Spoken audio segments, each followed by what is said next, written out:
Try natin yung low, 4 na baril. Ayan, 3 baril lang. Ay, malakas. Malakas siya.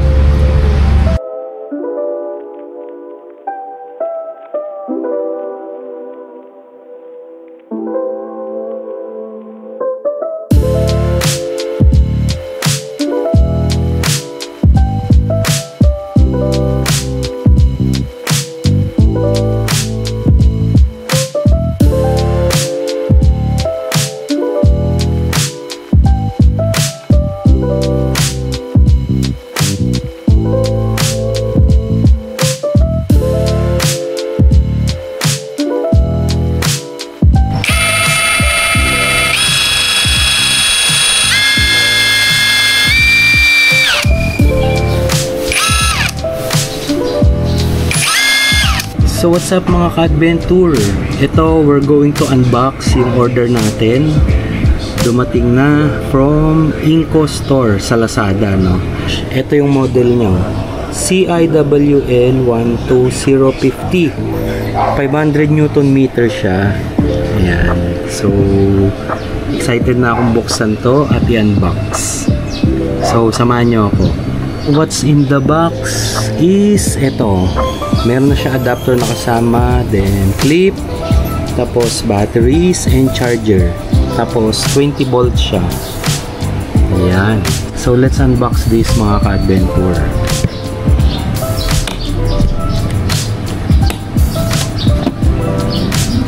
Ayan na. So ito na ang Inco 500 Newton meter impact wrench. Ayan. So may kasama na siyang bala, no? Bali ito 24mm. Check natin yung isa. 22mm.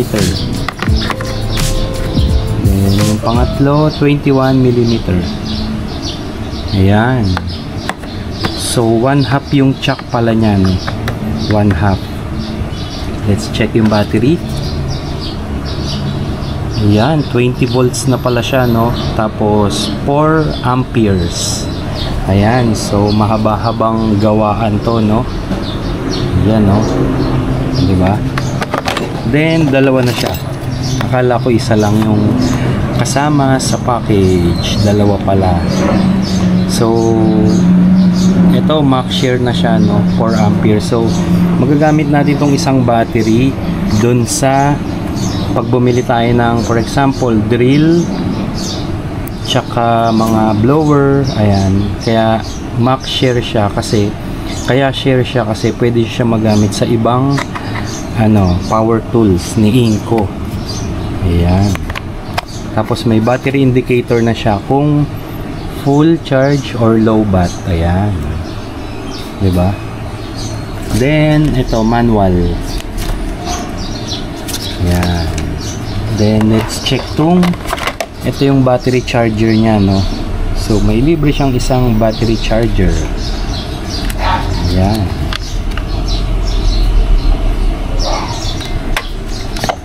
So let's check kung mag-fit to. Check natin.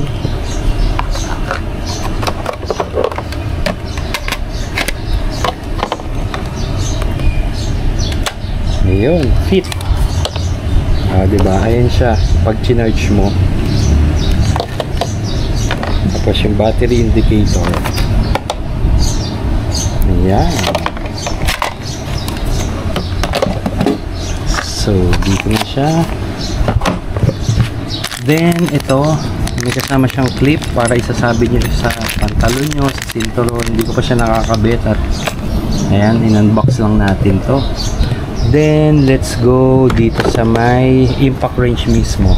Ayan. So, sakto lang yung bigat niya, hindi ganun kabigat. Not compare sa iba. Ayan. Ayan, oh, ganda, oh. Diba? Tapos ito yung adjustment niya, yung reverse lock. Meron siyang lock sa gitna. Pag ginitnaan nyo siya, ayan, nakalock siya. Tapos ito yung pag magtatanggal kayo ng nuts, bolt, ayan, reverse yan. Ito yung pag maghihigpit kayo, ayan. Then ito, brushless na pala siya, no? So maganda at brushless motor na. Ang sarap niyang hawakan kahit matagalang gamit, hindi mangangalay yung kamay nyo. Ayan, napaka fine nung ano niya, materials.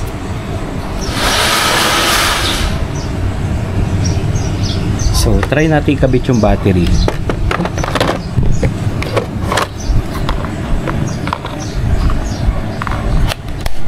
Ayun, ito na siya na may kasamang battery.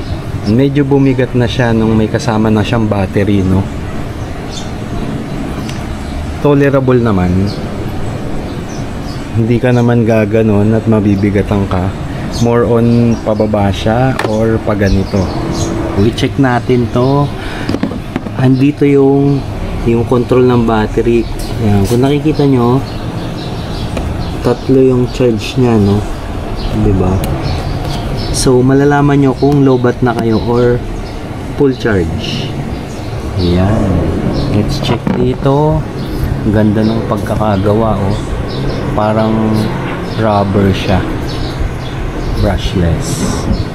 Ayan. Tapos yung materials niya, hindi ko alam, parang fiber to, fiberglass. Tapos ito rubber din.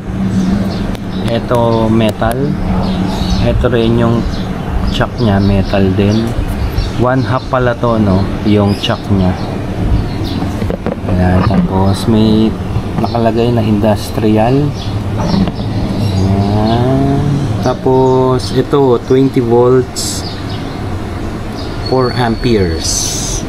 Ayan, so mahaba-habang gawaan to, no. Then ito yung trigger nya.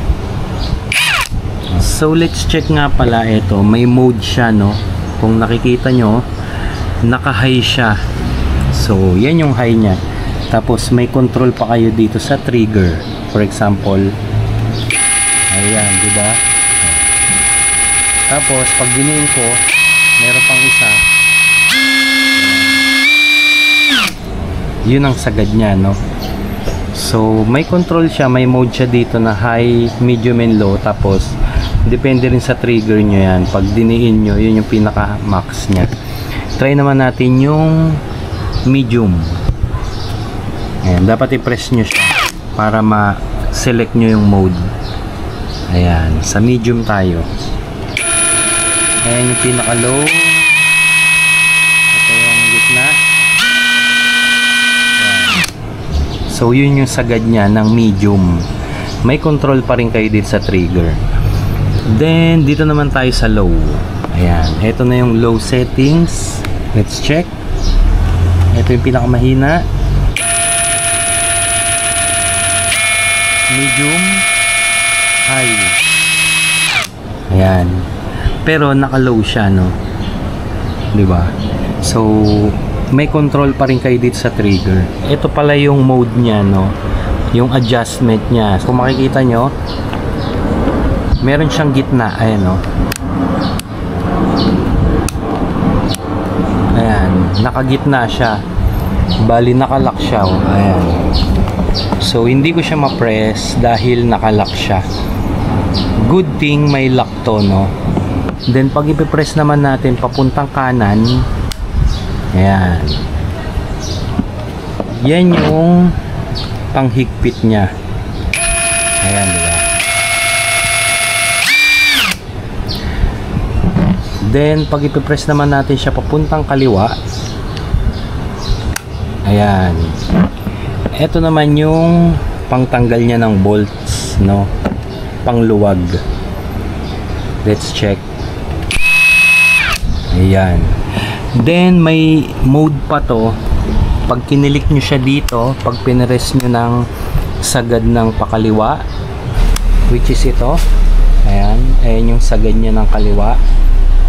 Kung mapapansin nyo sa mode, ayan, pwede nyo siyang baguhin, no?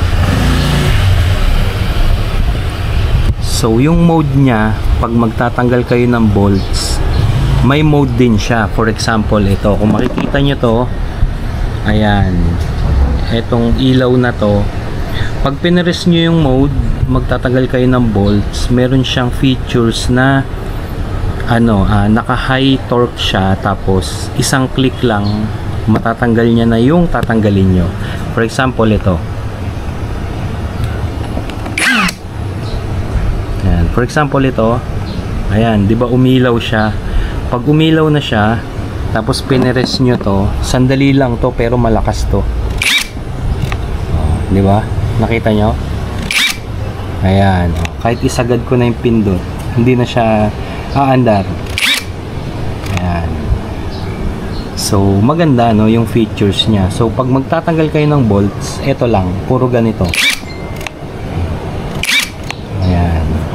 Then, kung gusto nyo naman na na may control kayo pag nagtanggal, naka-mode siya na ganito, press nyo lang uli yung mode, mawawala siya, tapos continuous na yung tanggal niya. O yan, di ba?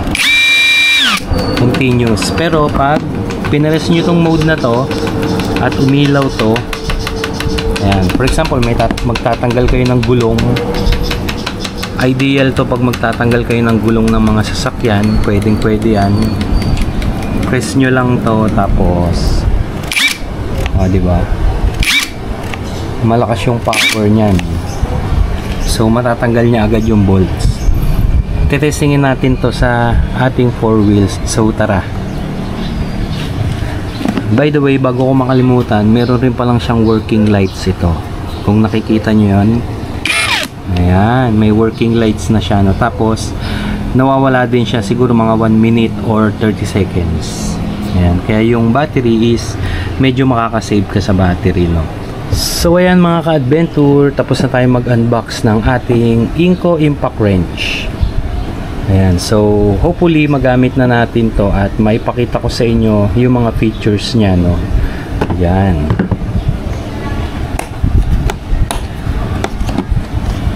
Okay, so we're done unboxing this Inco Impact Wrench 500 Newton meter. So ayan, tetestingin na natin dito sa ating 4 wheels itong quick loose nya. Ayan, so check natin. Ito yung control. Ayan yung control nya, quick loose. Ayan, so let's check kung maganda ba to.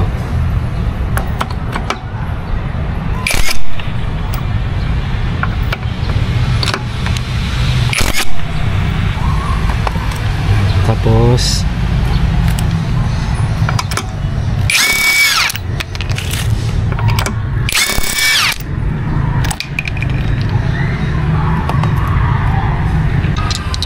ayan, ito na siya. So ibalik na natin, hand tight muna, higpitan na natin siya.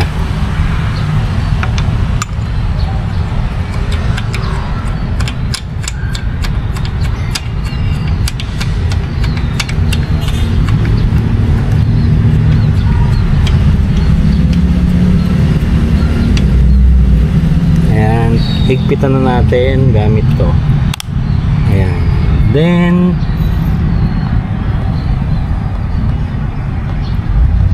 sa medium na setting or low muna, low.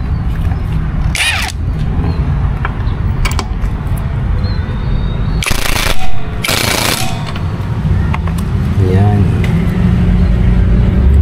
So low lang yun, no? Low. Try natin yung low, 4 na baril. 3 baril lang. Ay, malakas siya.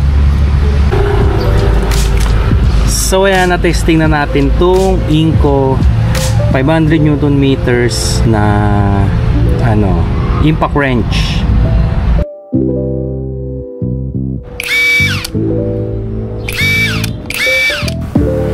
So far naman, happy tayo sa naging purchase natin dito sa Inco na 500 Newton meter. So magagamit natin siya, no? hindi lang sa motor natin at sa 4 wheels natin. So, meron na tayong pang DIY, no?